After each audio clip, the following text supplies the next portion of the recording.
Good Girls Get Rich, the conversations.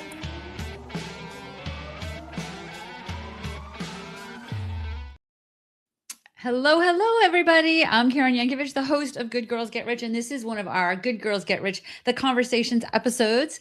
These are podcast episodes where you get to be a part of the show.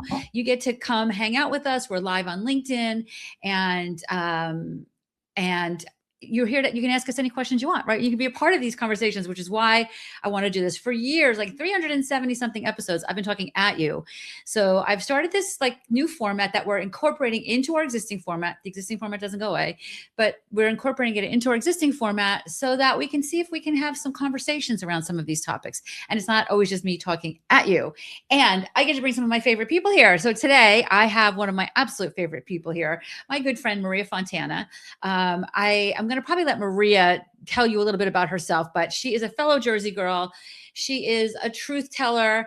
This woman, I am telling you, the conversations I have with her, I really need to record conversations I have with her because I don't want to miss anything. I don't want to miss anything.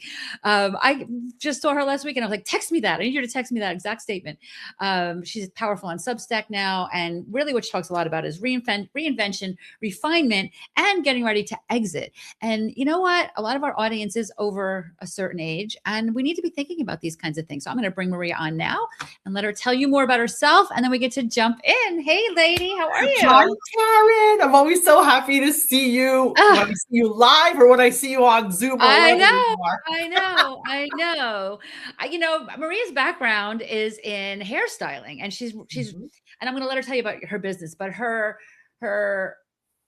business, she started and opened and closed and sold many salons over the years. And for fun, still does hair on occasion. So she does my hair. And I actually said to her when we got on the phone, I go, all days I got out of the shower and went like this today and didn't even do my hair. I should have at least done it good for Maria's show. But I am telling you this because I drive an hour and a half for Maria to do my hair because that time we spend together is so valuable, not just because I love my hair, but because we chat business and she's got so much genius to share. So Maria, tell us a little bit about who you are and what you're up to these days. Well, I love that introduction. Thank you. So first of all, thanks for having me. I love being with you. And here's a little background about me. I opened my first salon at 19 years old because I could not conform and work for other people. I have owned 11 subsequent salons, spas, tanning salons, a cab company, a recycling company, a beauty brand, and a few other businesses. And now I have 3 companies at this time, which are still a brick and mortar organic salon. I own the Salon Business School, which is an academy where I teach other hairstylists how to hit their first 6 to 6+ figures. And then Maria Fontana Consulting, which is my soul work, where I teach all about reinvention, refining your business, and getting ready to exit. So, it's all different cycles of life. My creativeness was as a hairstylist and as a business owner for 38 years. And I like sharing that, Karen, because, a lot of people, they think you can't do more than one thing, or they're afraid of their true identity. And I'm like, Listen, I know where I started, but you're never going to know where you're going to end. And it's all part of the cycle. So here we are. I'm a mom. Right. She spends half of her year in the United States, the other half of the year in Italy, which is so fun. Yep. Maria and I met a couple of years ago in an online business group and then somehow realized we lived right near each other. And we met for lunch and, this friendship was born. But I say that to say we met in the online business sphere where like everybody's doing online business and not everybody's doing real business. And what Maria and I really connected on, and this is like, you guys, this is Jersey girl to Jersey girl here. So you can just imagine, was like the frustration. I mean, I have bought and sold businesses as well over the years, right? And there's things that have to be in place. There's things that have to, be done. And there's financial records that you have to keep and SOPs that have to be standard and like running real businesses.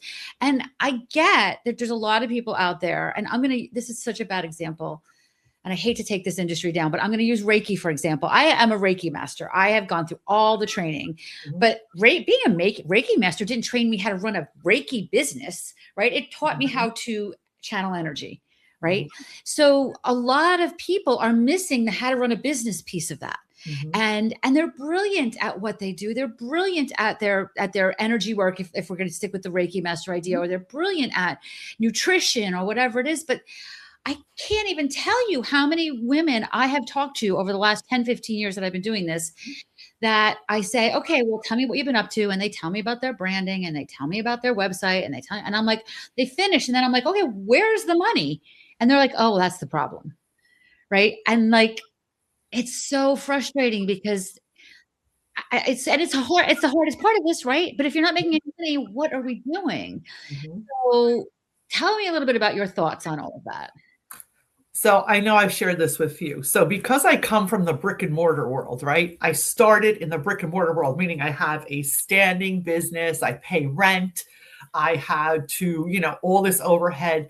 When I came into the online world, I'm like, what the hell is this? This is not real. I kept saying to myself, what are these people high? Are they crazy? But then I started to doubt myself in the beginning. We're going back like 16, 17 years ago, because I'm more mature. I'm 57. So I came into the online space 16 years ago. I'm like, oh, well, maybe I'm wrong. Maybe the online world has a whole different way of doing things. I need to learn it. And as you know, I spent hundreds of thousands on all kinds of coaching programs and all these funnel things and all these things I think I needed to know. And I'm not shunning any of that. I did learn some things that I didn't know.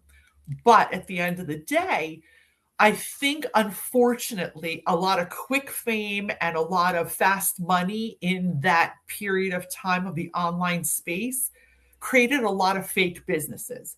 And again, I'm not insulting anyone. I'm just giving my Right. I feel the same way. I mean, Yeah. you and I are both here to Yeah, help businesses make more money. Right. right. So we're certainly Right. not throwing No, shade at people that are no. struggling, because I want to help you. Right. Right.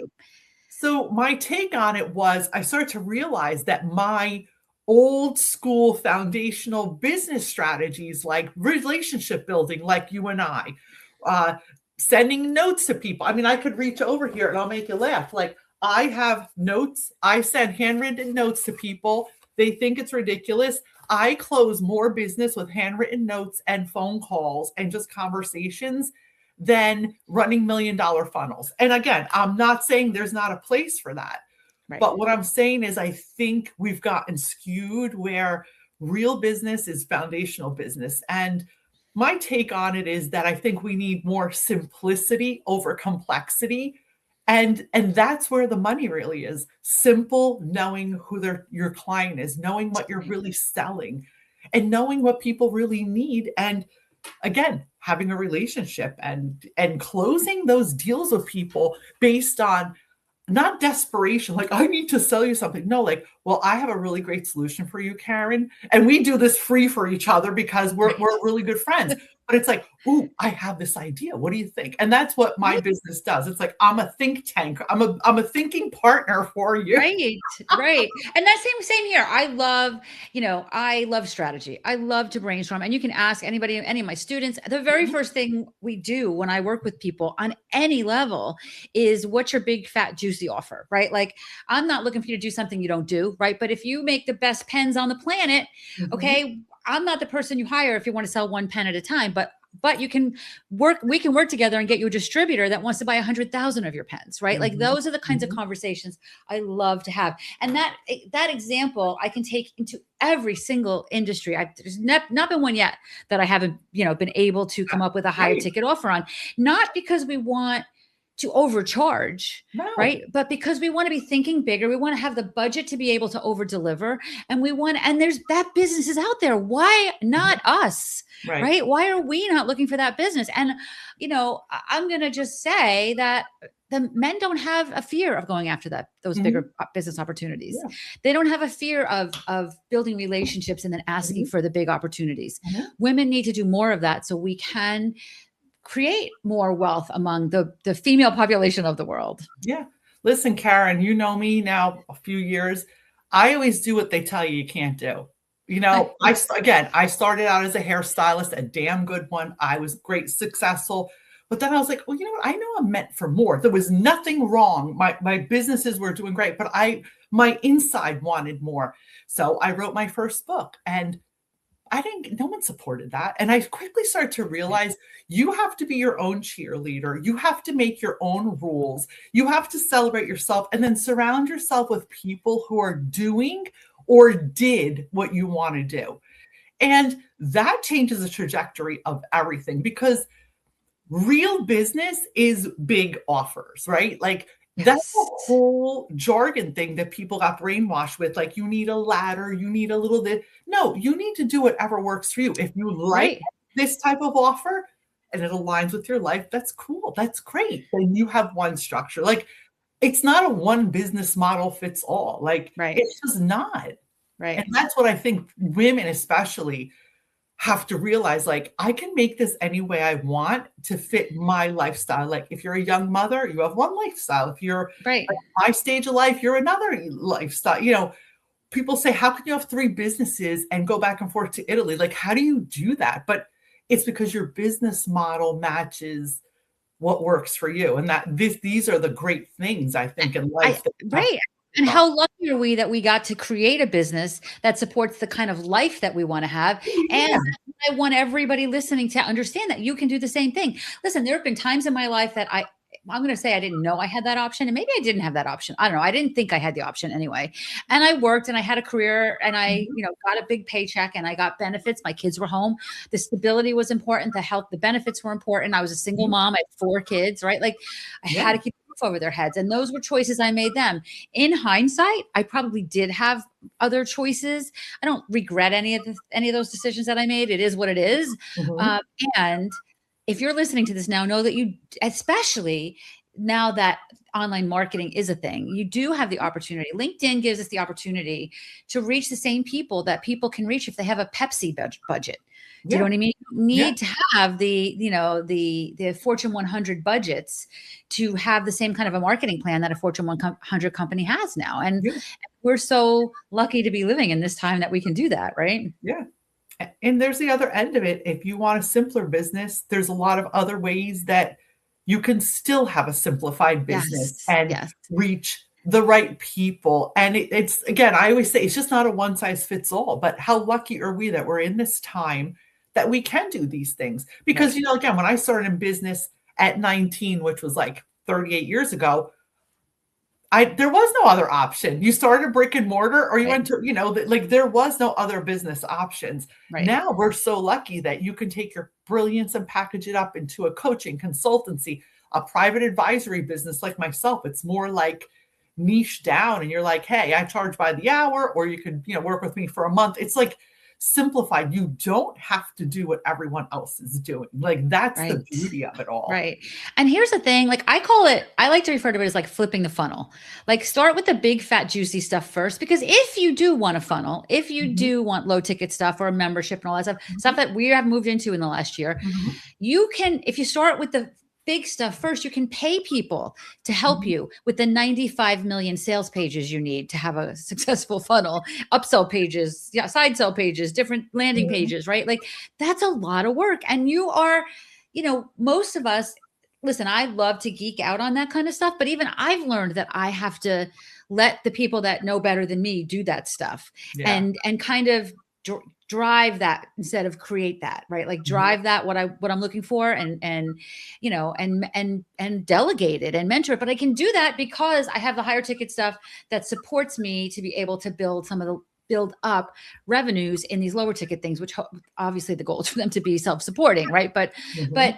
so many people feel like they need to start with the low ticket stuff, especially if you are like, maybe you're transitioning, right? Like you were Mhm. in corporate, you left Mhm. corporate, you've never really used the title consultant. No one's Mhm. given you money directly before. So you feel Mhm. like you have to undercharge, or you Mhm. feel like you have to like earn your way to something. Mhm. That's BS. I mean, you Yeah. have been doing this for 30 years or however many years you've been doing it. We're just repackaging it for you, Yeah. right? And Yeah. those are the kinds of things that I just want to see more women doing. Yeah. I always say, I tell people all the time if they're new, I say, well, you're 3 steps ahead of them. If you have a solution and you know how to do that solution with your eyes closed, then you don't need anyone else's permission. Like you have a Right. solution. Right. So it's really just getting your business structured correctly so it fits and makes sense for you. And you're not, doing things that don't feel aligned and don't feel good for you. Right. and putting it out there in the world. Now, listen, we were joking before we started this. I love filters. I want my face as smooth as possible. I'm all over the place. And I will be really transparent. You have to get over yourself and giving a rat's ass what anyone thinks about you. Right. If you want a business and a lifestyle that's sustainable, you have to get online and you have to do what Alex Hermosi and all them dudes that I love say. You have to talk about what you do, because no one's coming to a damn party they weren't invited to. And people are like, yeah, but I'm afraid. Yes. I'm afraid. I'm like, then you really can't be in business. If you're Right. afraid of showing your face online, and again, it's that magic, Karen, right? Look, there's a connection. Any of you guys watching, here's my eyeballs. Like, you're seeing me, like we're Right. connecting. There's an energetic connection. You can feel me. I can feel you. You automatically now get to kind of know me. You might check me out. Maybe you won't. You probably will. You go see what we do. And that's how you get to like build a relationship with people. Right. And And it's important. it is. It is. And I think that more than I've ever seen in my multiple decades of doing this, the women that are building wealth right now aren't even necessarily the smartest women. They're the women that the market can see. They're the women that have created a visibility plan, but not just a visibility plan with like a core message behind it. Not like, I'm a jack of all trades. What do you got? I can do it. Like, really clear. Here's what I am. Here's who I am. Here's what I do. Let me tell you a little bit about me. And then just being visible with that one message. You don't have to be, and I know it, sometimes that seems counterintuitive, because as women, we're like, just throw it all at me. I got it. Right. But the more it's so much easier if you pick a lane and you become an expert in that lane. Not only do you then have the ability to charge for that expertise, but it's easier. You don't have to, like, I remember when I first went into this business, I was like doing social media and I had to know what was happening on Instagram and TikTok and Facebook. And I don't care what's happening on any of those places right now, right? All I care about right now is what's happening on LinkedIn. And so it's easier, and I'm an expert, and I can charge premium prices for that. And again, I want to just say, because I said this before, but I want to make sure you understand this. Charging premium prices does not mean overcharging. It means creating, being such an expert at what you do that any dollar you charge is worth 10 times it to the person that's investing in it, right? So it doesn't mean that you're overcharging. I want you to be able to well over deliver for the big, fat, juicy contracts that you land with the, with this kind of strategy. It's super important. I mean, and it's important that people feel confident and deliver, right? I meet with many, many, many CEOs, senior leaders, founders, and they get to crossroads in their career or in their business. And they're like, you know what? I feel like I want to shift where I'm going. Like, this doesn't align with me anymore. And it all comes down to this conversation, Karen: authenticity, being real with yourself, showing up honestly, not filtering who you are. Of course, knowing when to filter and when not to filter, like, of course, to be professional. But there's that line where I think in the world that we're moving into, this activation era, this era of higher consciousness, this is just my personal beliefs, it's just energetics. I believe the more authentic we are, which means just be you. Like, don't worry about what Joe Schmo's doing. Don't worry about what other people are doing. Be you and create a business that aligns with you, your lifestyle, your mission, your beliefs. Like, what are your values? What do you believe in? Like, to me, freedom, having time with my family, Yes. with my kids, having time to do do watching this want. on video. There we go. Yeah. Like, I've got that right on my desk in front of me. Freedom is really important to me, because there was a lot of times I had and freedom isn't just like the ability to do what I want when I want. It's also the ability to buy what I want when I want, or invest in what I want when I want, do what I want when I want, right? So financial freedom is a big part of that as well. So let me take you back to something, though, because we talked a little bit about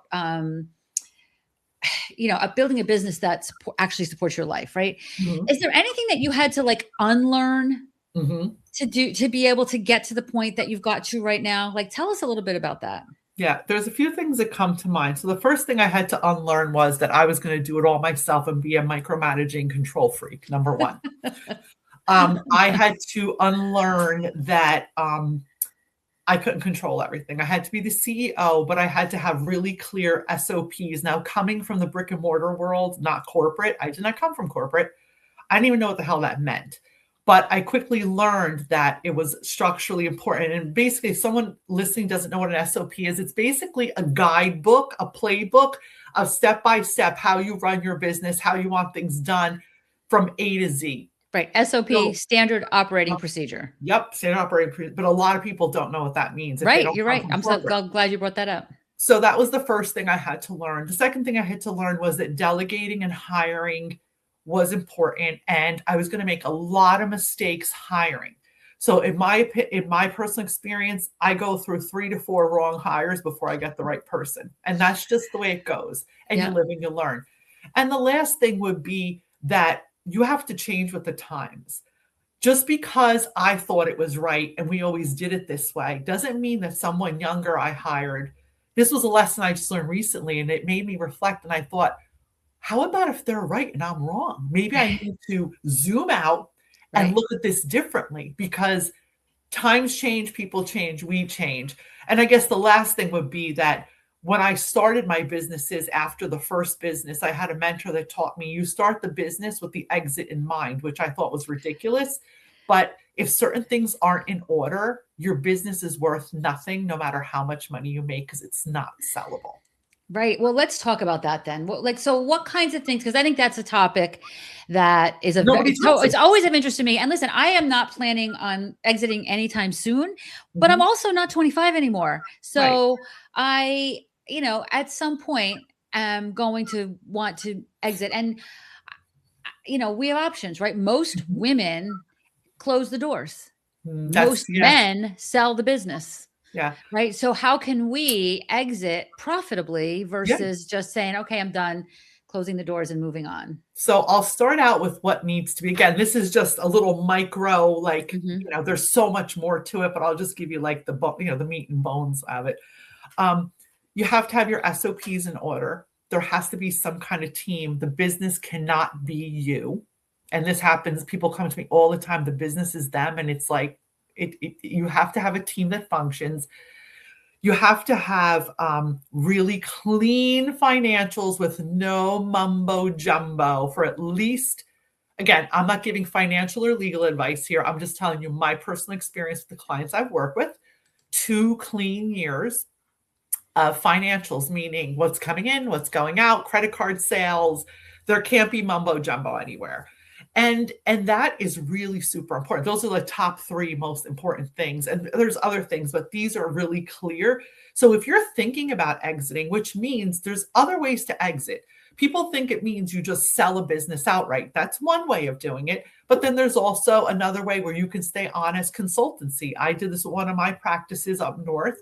I stayed on as a consultant for a year. So they paid me. It was part of the payment to coach them and continue to help them run that business, because they really didn't know what they were doing 100%. Then there's some people who keep equity in the company, right? That's another way of doing it. You can keep like profit share equity in the company. So you still are the CEO, but now someone else owns the company. So there's a lot of different ways. And this could be a small company with 1 to 3 employees to like hundreds. I specialize in smaller boutique businesses, but there's a million different ways to do this. So I just think it's really important to have your business in order. That's the first order of business. And I just had a client call the other day, and she was so overwhelmed. I said, the first thing we're going to do is let's build your SOPs. Let's just start from the beginning, because she has a huge Medi spa that she wants to sell, but the back end stuff is such a mess that's where we're going to start with SOPs. And then, the goal is she starts working with me where she's going to sell her business in about a year and a half. And that's like the project. And everyone's different, but does that make sense? Yes, it does make sense. It does make sense. But I love that the conversation alone is important, right? What inside the conversation is important, but just Mhm. the fact that we're having this conversation is Mhm. important, because we do need to think about what that looks like. There Mhm. are people that talk about like family succession. Is your family Mhm. going to take over your business, right? There's Mhm. so many different ways that you can look at Yeah. these kinds of things. Yeah. And here's the thing, like I come from a family of teachers. Mhm. Everybody has a pension, everybody gets Mhm. benefits till the day they die, like all this crazy stuff. Mhm. This business is my version of that.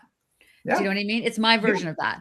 So we can look at this like I can close the doors one day and who knows what I'll do and when I'll do it, right? But Right. I No, no. like the idea of I like the concept. It makes me feel like understanding that your business is an asset in your life, Mhm. right? Not just something that pays a couple bills to you Right. and hire, and has Mhm. a few people working on it and helps other people, but an actual asset in Yeah. your portfolio Yeah. is it's a tiny little mindset shift, but it's so powerful. Yeah. It's so And here's powerful. here's another thing I know we talked about the other day. One of my businesses I created, and you really could do this for all your businesses, your IP, meaning your intellectual property, what comes out of your brain and out of your intuition that Mhm. becomes your methodology and your magic. That is all sellable, packageable, and then it becomes IP that I sell licenses to. One of my companies, I sell big corporate licenses to access my Love IP. that. So that could be ongoing revenue. Yeah. Um, there's so many other ways to package up your brilliance and create your exit. That's why I say I specialize in reinvention, refinement, and then exit. Everyone's exit is not always an exit. I mean, some of us, like I know myself, I'll need to constantly keep my brain stimulated, even if I'm technically retired. I won't be because I love the constant, you know, engineering of new things and helping people. Right. Right. Right. I love that. I love that. And and it's I don't know. I think it's fun. It's fun. Mhm. It's what I do for fun these days, right? Yeah. So okay. So you have, I mean, you're always pivoting. And and it was really funny because when I saw Maria last week, I got there and I'm like, I need to go to the ladies' room first. I go to the ladies' room and I get an email that I guess was by mistake, but it was something that came from Maria, and which happens to all of us, by the way. The emails go out to the wrong people, right? And I like bust out laughing as I was walking down the hallway. I'm like, oh my God, she's changing things as I'm talking. You know what I mean? And it was for one of our Now other, it made my sense for one of our team other sent an businesses. email to the Right. wrong It was for tagged one of her group. other businesses, but it didn't surprise me. It just cracked me up because I know that it wouldn't have surprised me if it was for, Yeah. the business we were normally talking about. Yeah. But you have made some changes lately, right? Like, so Mhm. you've jumped into Substack, you've jumped into some other Mhm. ways of, you've jumped into doing more advisory work, right? Mhm. So what is that? Tell me about that. So I'll just answer the first question in Hmm. segments. So Yep. what I Yep. personally found, and it doesn't work for everyone, I personally found I like being the CEO. So here's my umbrella, right? Hmm. And then under my umbrella, I have all these strings, and each string is a company.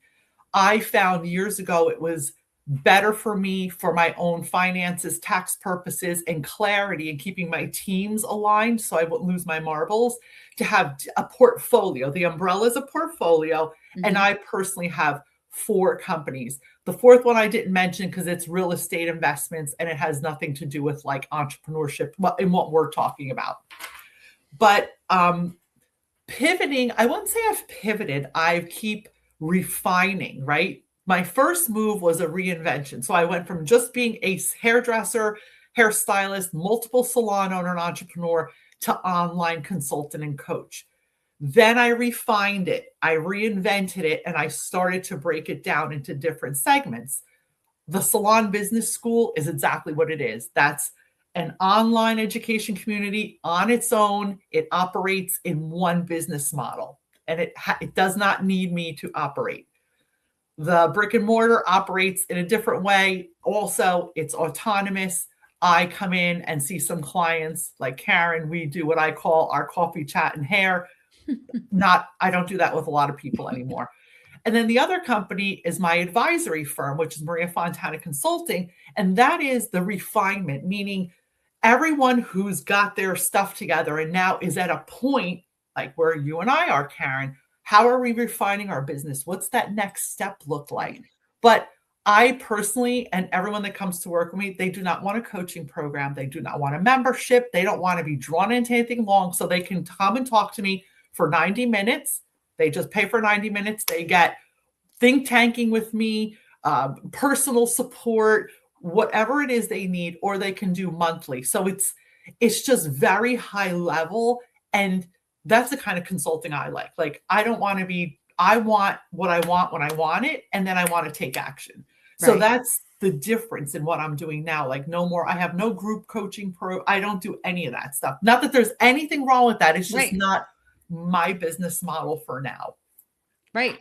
Well, and I mean, listen, you know, I recently just shifted in the last year to a membership model because for two reasons. I talk the talk. I want there to be more wealthy women in the world. I think women with money can change the world. And then my program started $10,000, right? Like, so I felt like I wanted to have something that I could capture and continue to support people that have paid me in the past, the 10,000 plus, 20,000, 50,000 plus. They can come into they have lifetime access to this membership. I love that. But at the same time, right? And that's the Visibility Salon. If you're listening, check us out at visibilitysalon.com. No contracts, stay as long as you want. We think you'll stay forever, but if not, I get it. You know, there's times for everything. And it's interesting because I recently just joined somebody else's membership who I really like. And I really want the expertise she has is what I want access to. But so far I've watched one video and I've paid her twice for private consulting sessions. Do you know what I mean? Like, so I'm not really using her community for the community aspect as I am for the access to her, right? Which we've also built into our community. You have, you know, you have an opportunity to book one-on-one calls with me, obviously at an additional charge, but, you know, for me, that's how I can more quickly get done what I want to get done and then move on from there. So I did that because I want to be able to reach more women, but and I do that with the show too, right? We jump to 2 freaking episodes a week now. That's a lot of work. We put a lot of time and effort in to fulfilling my wish that I can reach as many women as possible with these messages for very low cost or free. At the same time, I also recognize that, like me, people want more, right? So we've got the higher ticket opportunities as well. They've got the opportunity to work with people. Like, you know, in the Visibility Salon, I did a training the other day on, which is there for everybody that wants to come into it. You'll get this training, right? It's in the library now, on PR and your PR assets and setting up a media kit and how do you pitch podcasts? How do you find the podcast to pitch, that kind of thing. And I rambled for an hour and hopefully it was organized, right? But I went on for an hour thinking, you guys are going to have to just rewatch this and pause and take action as I go. Or DM me because we can do a lot of this for you. Right. Like, and that's the piece that I want. I'd be like, all right, I want the strategies you're teaching me, but how much of this create a media kit thing can you do for me? So I don't have to do all that stuff. Right. So I think that you can find a happy medium. And like you said, Maria, it's what works for you, right? It's what works for you. I still feel like I feel like it's what I can, you know, what I can do to help heal this crazy world that I think we live in is help more women own their genius and step into it and make more money. Right. So.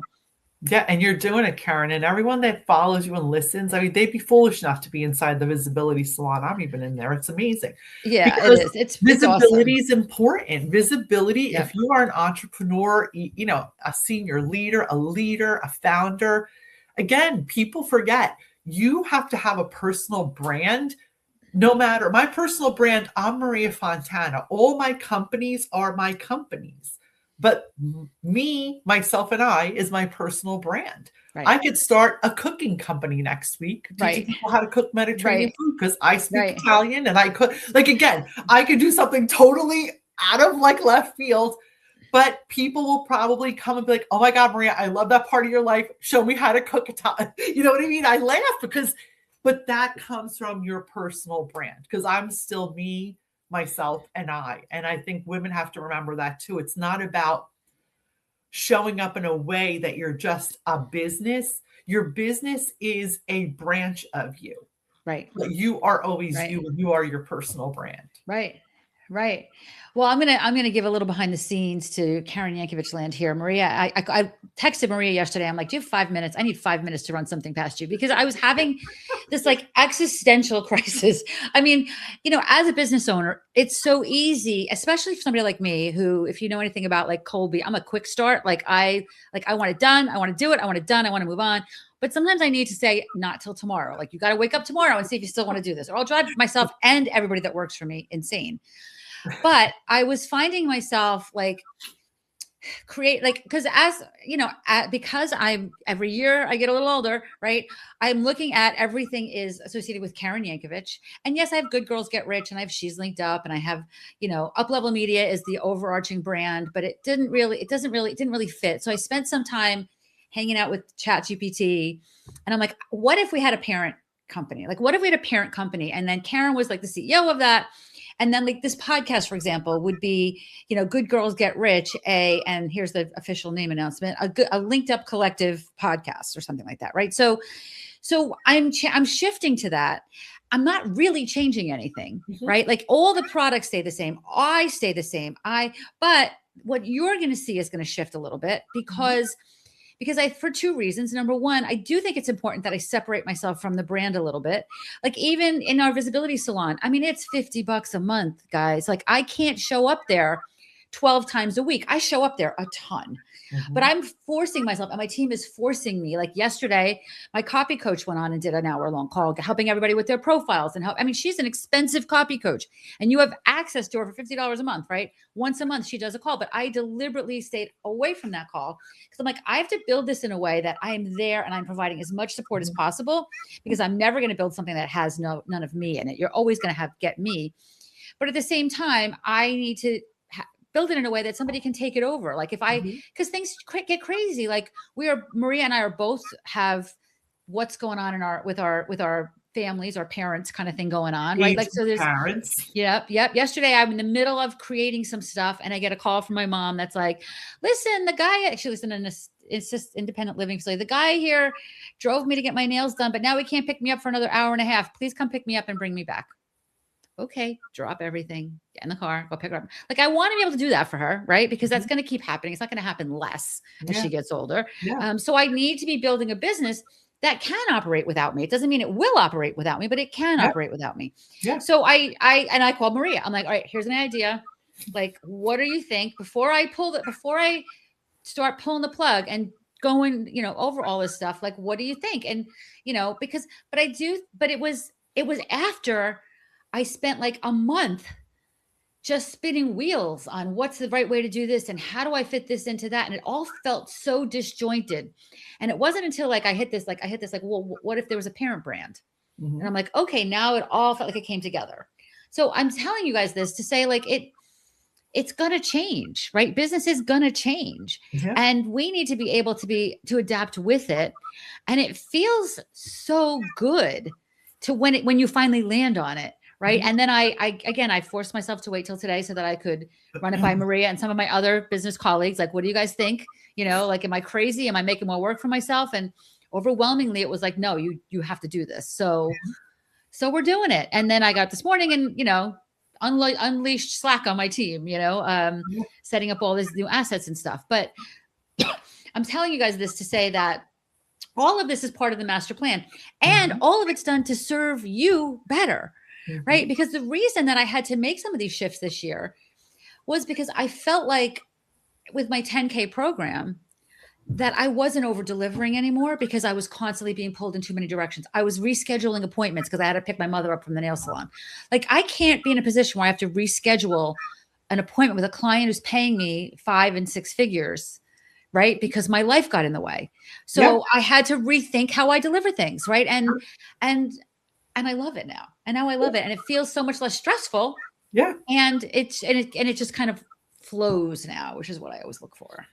And there you go. Reinvention and refinement because things can't stay the same. You know where I was this morning, Karen, from 8 a.m. till 11?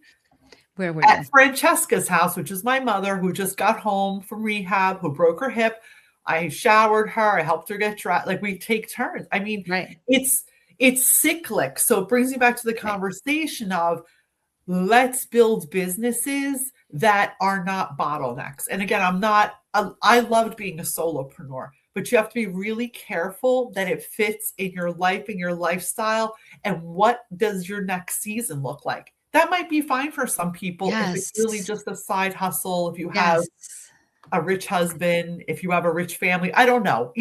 Or you can somehow support yourself with whatever other things you've got going on. Different. Again, there's no right or wrong answer, but this conversation is for a woman who wants to build what I like to call an empire that is Yes. self-sufficient, self-led, and is an asset for you as a Right. sale, as something that you can leverage later on to be an equity partner or consult for. There's just so many different things. Like I said, there's too many different ways to do it. And it's simple. Like none of this is complicated. Remember, I started out as I'm Karen's hairstylist. And I Right. always tell people you can't be afraid of change. And you can't be afraid of just testing new things because simplicity wins all the time. Yes, for sure. All right, Maria, what's next for Maria Fontana and friends? What's next? I'm just right now refining my businesses. I am working on some of my real estate in Italy. We are working on a little Airbnb project. And Ooh. yeah, and just growing my team and my brick and mortar and just again refining and helping more people with their refinement, helping more people reinvent. I only accept a few strategic advisory clients, which means like one-on-one clients a year.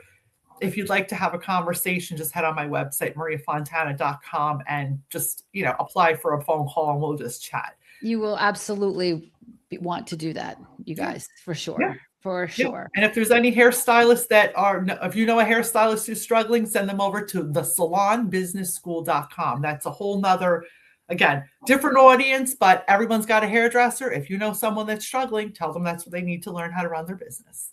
Awesome. Awesome. Maria, thank you so much for being here with us today. You guys, if you're listening to this, put noon Eastern on your calendar on Wednesdays and come join us live.